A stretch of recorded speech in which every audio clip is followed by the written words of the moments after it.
Hello, Culture Matters podcast. We are back. It reminds me of Churchill. This isn't the end, but it's the beginning of the end, or the end to the beginning. It would be good if I knew that quote. We are back with the final word, chapter 22 of Finding Honor.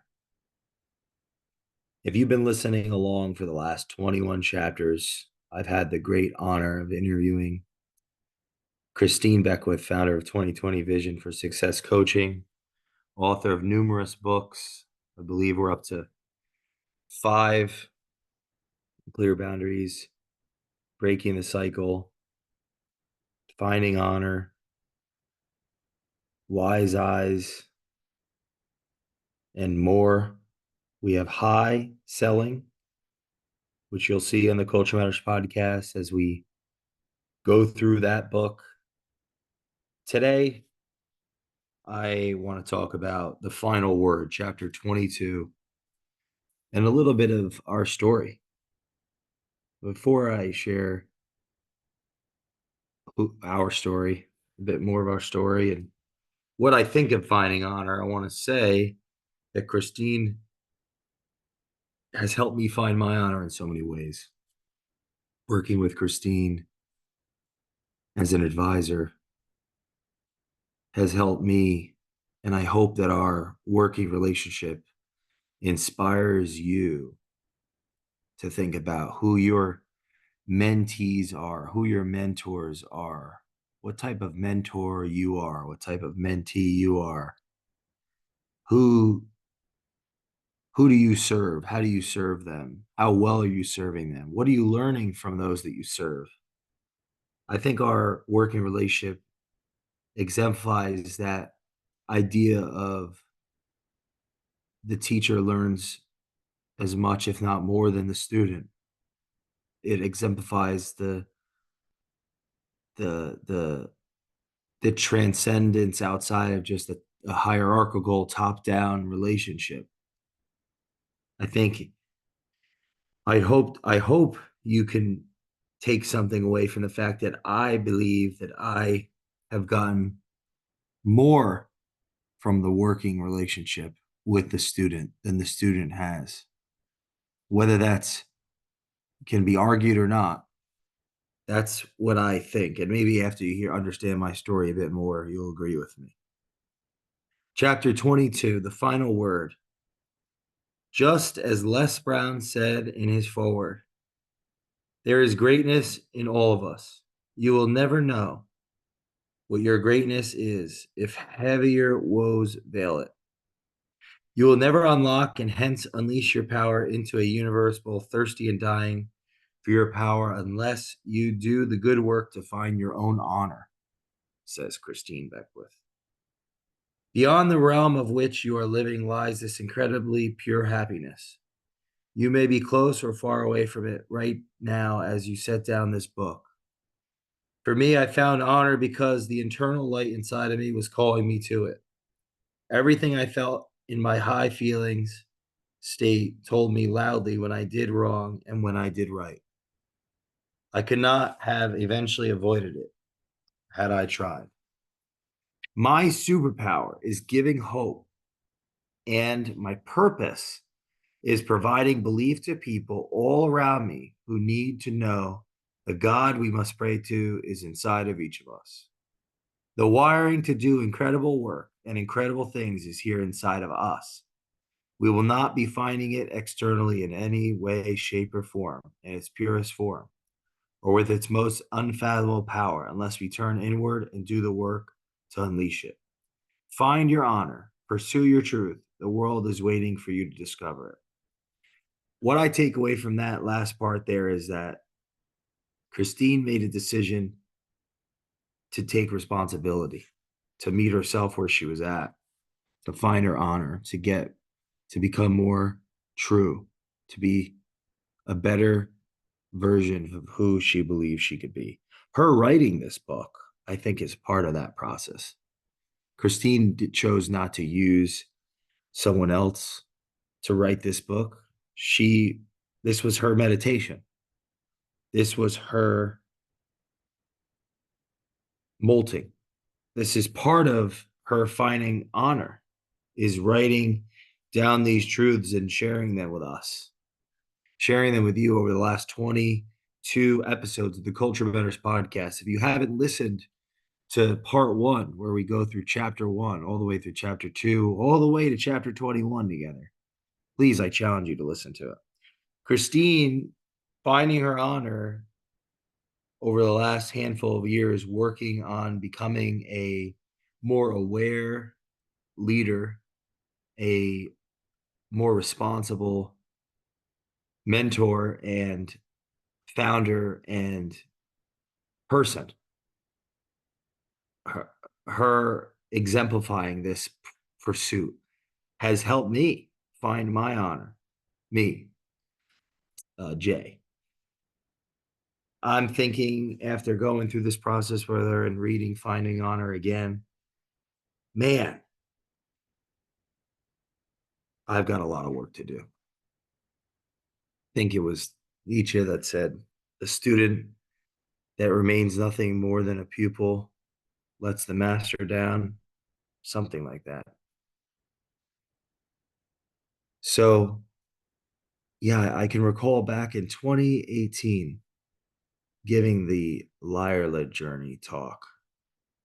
That was set up by someone that had followed me on Facebook for some time, who was connected to, who actually connected me to someone that would end up becoming a client partner and a great, deep relationship friend, almost just about family today.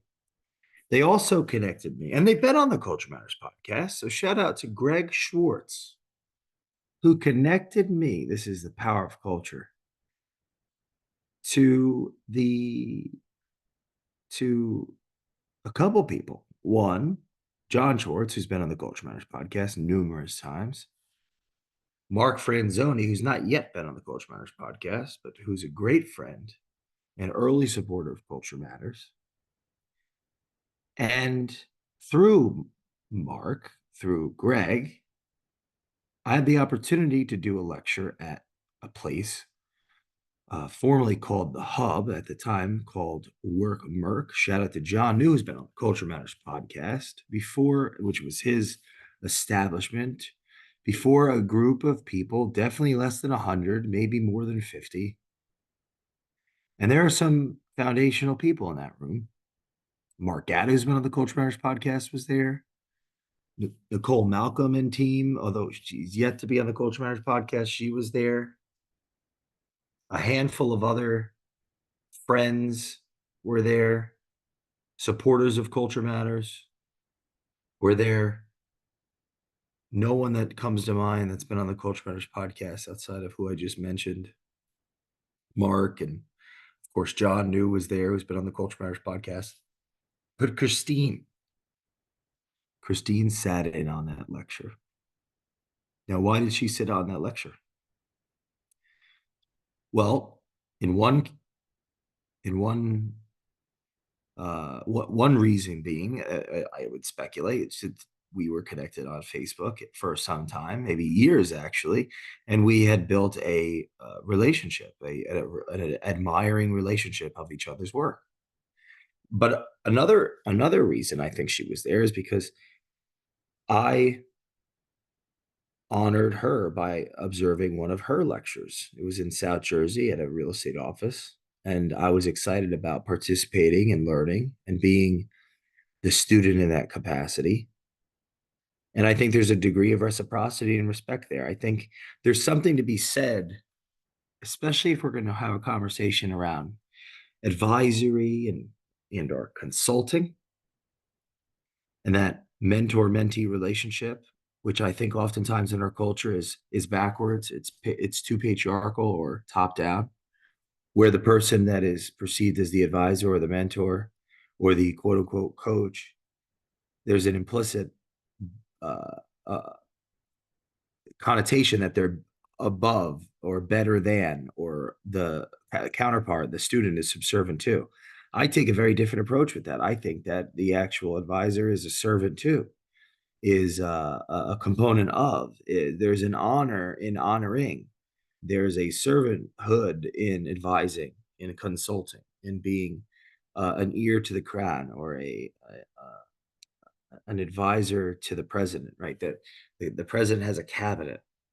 They call upon people with specific expertise in certain domains to help them with this challenge or that challenge or the overall picture. Abraham Lincoln had his team of rivals, right? His cabinet of different brilliant people with um, maybe even adversarial ideas or differing views that he could draw upon their feedback and ultimately decide as the leader. And so those people aren't, the context of that relationship is they aren't above or better than, they are subservient to, they will equal in the spirit of being human beings, but they work for and with that leader. And so it is in that spirit that I originally wanted to humbly observe and understand this great leader, Christine, like I desire to do with all great leaders I've had the opportunity to serve. And so that's part of where our working relationship started, was observing each other in our core competency, which were one of our core competencies, which was teaching, lecturing, speaking, demonstrating our expertise. Why I think that's important for you to listen to is because in your life, you've got mentees and mentors and peers and those you serve, right? Your customers in varying capacities. And being aware of how you show up with them will reveal your values to yourself and others, and ultimately dictate or influence the consequences that you garner in your businesses, in your life. There's an excerpt in 30 Days of Thought, actually. It's called Mentor, I believe, or something to that effect. And I think this book is an expression of this excerpt in 30 Days of Thought. Like this whole book, this interaction of a student outlining the relationship with a teacher, the advisee to the advisor, and me now saying to you with conviction that I've actually gotten what feels like more from the advisor to advisee relationship than maybe the advisee even has from the advisor. That both parties help each other evolve and grow and develop. And I think there's something really important culturally there.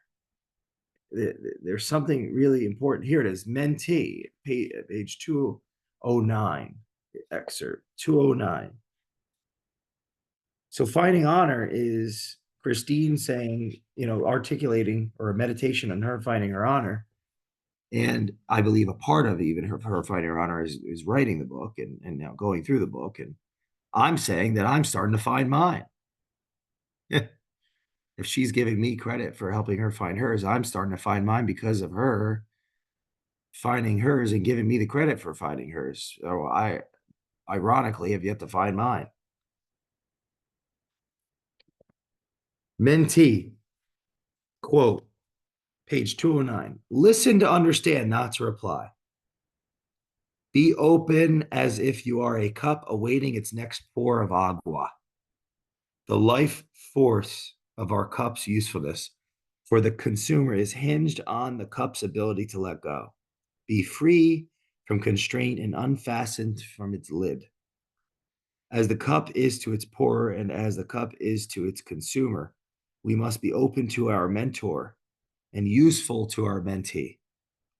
Life has a cycle, and to break it is to defy life itself. In that betrayal, we are evil. In that misalignment lays contradiction to the laws of nature. This expression of defiance is what we call arrogance, and this act is stemmed from a broken cup. Broken in a sense of what belies, broken in a sense of what lies beneath the surface, below the iceberg's tip in the bowels of its soul. Avoid endlessly doubting, closed off, manipulating the poorer and consumers, the mentor and the mentee. This betrayal of the cycle is blasphemy, and this betrayal means death. Life cannot go on, for we are broken, we are closed, and the lid is sealed tight. Our one true oath must matter, law, recyclability. Our responsibility to be a cup capable of pouring into another, receiving, accepting, and sharing what we learned. Our essence is necessary if this cycle is the essence of life itself. Properly demonstrated in all fundamental relationships, the crux of the cosmic dance of star to earth, or the expression of parent to offspring, this mentor correspondence is our cup of life. Therefore, drink and pour openly, dedicated to the future generations. Here's the quote: our essence is necessary if this cycle is the essence of life itself. Mentee, how to be a mentee and how to be a mentor. You know, I could tell I for too long was unable to be a mentee. For too long, I had, and this is about being closed in many respects. Avoid endlessly doubting, closed off, manipulating the poor and consumers, the mentor and the mentee. This betrayal of the cycle is blasphemy. This betrayal means death. Life cannot go on, for we are broken, we are closed, and the lid is sealed. The lid is sealed. The leadership lid, the liar lid. The liar lid's about the honest liar, perfectly honest in public, lies themselves. It's about the dichotomy, the mentor, the mentee relationship that manifests itself through business.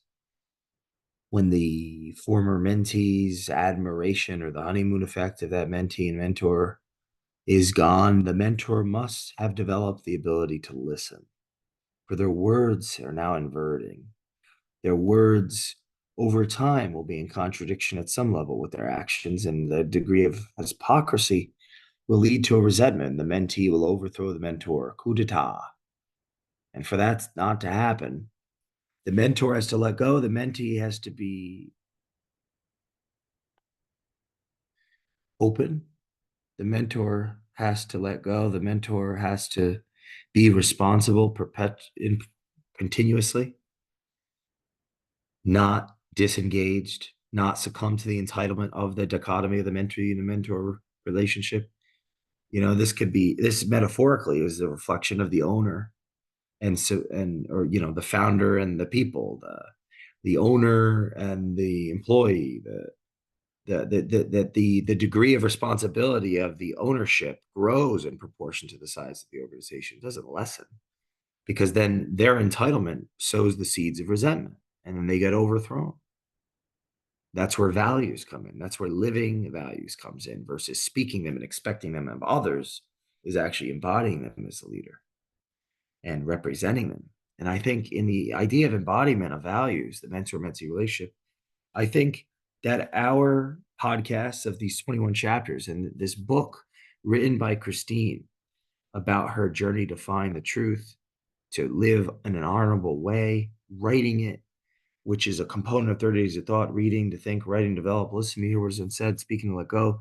Me interviewing her and submitting power to listen and engage and through these episodes is the reflection of this mentor-mentee dichotomy, where the mentor learns from the mentee the mentor, and they grow and they develop and they create great things, and culture manifests as a consequence, and meaning and relationship, and that transcends hierarchy. There is hierarchy, but it transcends hierarchy, because the values are value constructing and creating, not debilitating or deconstructing. So Christine's superpower, my superpower is giving hope, and purpose is providing belief to people. Christine's created belief in me. She was one of the first, as you know, Simon Sinek talks about early adopters, one of the first people that gave Culture Matters a shot. Her company has grown to be unbelievably successful in its vertical, around dozens and dozens of coaches on one of the best, most versatile, broad platforms of online training in the country, within completely dominating the mortgage segment of banking, brokers, bankers, and so on, executives, and so on, and growing in a very short period of time, starting from just an idea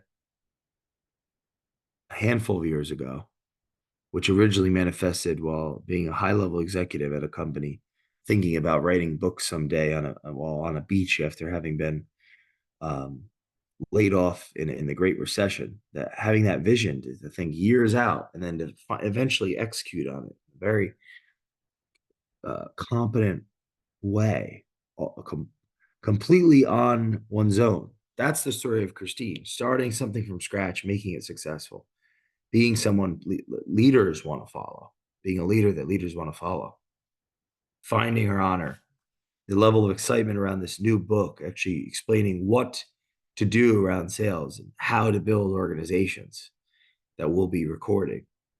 This journey to find the truth, as it says on the title, finding honor, the journey to truth, is a journey that I think you'll benefit as much as I have from going on, because I've been on this journey too. Christine's believed in me before many did. It's like they're just starting to catch up, and she's already up, figured that, next we're in a whole nother level of our working relationship, speaking together and growing these companies, and other people are just starting to figure it out. And when I met Christine, I had just left a business that I had helped found, raise capital for, inspire the founder of how to execute on their vision, and essentially doing this, what I'm doing today. I've always been doing one way or another, and deciding to start Culture Matters, pursue this idea that culture mattered, that values were important, and understand what are the elements of culture. Now, today, of course, some elements in the culture puzzle that are outlined: story, the hero, language, symbolism, mediums like rituals, and actually architect that for organizations. It's taken years and years and years to build that thesis, and trying to build it while build the plane as you're taking off. You have to have people in your corner that believe in you in the beginning, that are going to give you a shot that you can grow with. And Christine is one of those people. She doesn't just teach it or give it, she does it. She believed in myself and others, including us in our vision. We've helped her do the best we can through the best we can to actualize her vision, while she's helping other people develop theirs. I don't know a better way to say leadership in that regard. Long before hundreds and hundreds and hundreds of podcasts were out on the Culture Matters podcast, we had tens of thousands of listeners, and people actually cared what I had to say, that, read 30 Days of Thought, or went through 30 Days of Thought, and read to think and wrote to develop and put out their videos. And our organization developed a national presence, working with in multiple industries like we have today. Christine believed in the very beginning and took the chance, and is articulating and finding honor, that she's found her honor through this process. I'm just beginning to find mine. See, I knew that I understood culture. I believed that I understood it better than people around me. There was never a doubt. I've never doubted my belief in understanding. Even business has come naturally to me. And working in businesses from the minute I left home in my around 18, there was no doubt that I would be successful in what I was doing, and that the ambition was there. However, it's taken way longer than I thought it would. It's been, I'm 33, so 13 years every day, and plenty of stupid mistakes, investments that didn't work out, risks that didn't pay off. And however, it's, it feels weird to say, but yeah, if you're watching this on YouTube and you see behind me, there's this whole mural of pictures, Taoism and Judaism and Christianity. I'm just coincidentally sitting in our living room area in my home, our home that we bought, which is I'm very proud of because I've never owned a home before. We own this beautiful house that we were able to pay for with money in a very strong way,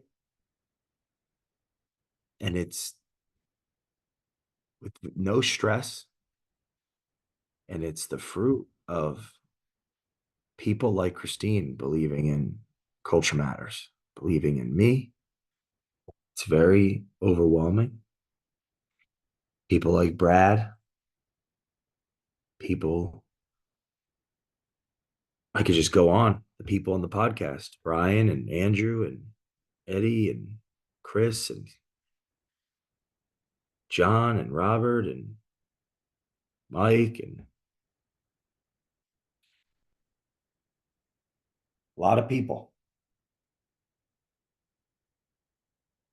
And I owe them honor. I need to honor them better and honor you better, the audience, by letting you in a bit more of who I am and what we do and why we do it and how we do it. And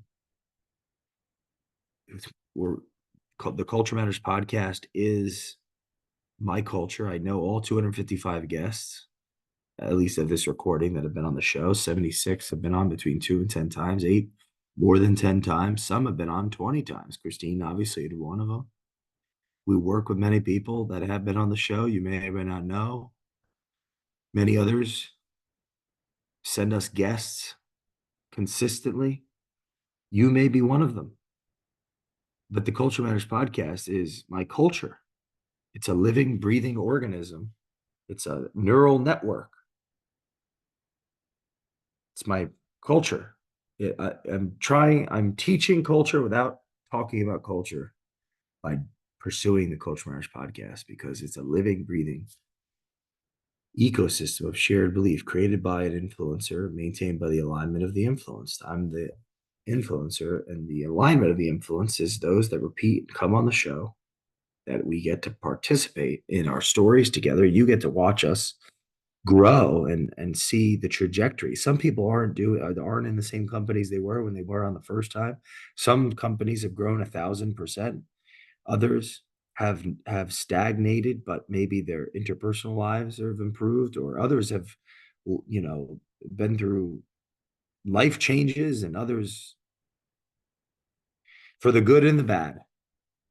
And you're participating in that walk of me finding my honor in my own way, and our guests finding theirs. Christine finding honor and pursuing her journey to the truth is a part of that meditation, part of the student becoming the teacher, and the teacher being a better student, that being me, and growing into who Christine always hoped I'd grow into, and who others that we've had the opportunity to serve hope that I'd grow into. I know Brian's laughing listening to this, and Eddie's nodding, or Eddie's always nodding, and he's got his hand on his chin thinking. And Brad's laughing right now because he said, I told you so. And he's been waiting, and he's excited. So I want to thank Christine Beckwith for finding honor writing this book, including me in it, and helping me, period. And this is just the beginning. My hope for you listening is that you're finding your honor, listening to these podcasts, watching me and growing with me as I listen to hear what's unsaid, as I prepare for every podcast, discipline myself to do so, attempt to ask the next question, to think, to suspend judgment and to develop as a better leader. And as you observe and participate in me growing the company, Culture Matters as an international consulting advisory firm. And continue to support our guests and their journeys as they come back on the show and share what they've learned, where they failed, and where they've grown, and where they've gotten stronger. And yeah, finding honor, the journey to the truth. We're stay tuned for High. I dedicate this book to God and Jay Doran. One sent the other to save me.